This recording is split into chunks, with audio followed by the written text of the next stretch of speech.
செய்தாலும் பொறுத்தருளும் செல்வக்குமரன் பொய்யான மயிலேறும் காட்சி எழியாவும் ஒளி வீசும் தெய்வாம்சமே பொய்யான என் வாழ்க்கை புவி மீது நிலையாக அருள் செய்ய வர வேணுமே நீ அருள் செய்ய வர வேணுமே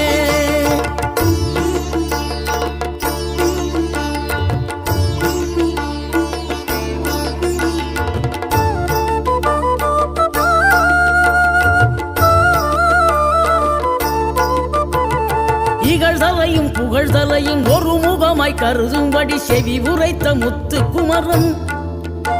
நீ வறுமையையும் வளமையையும் சமநிலையை உணரும்படி மதி கொடுத்த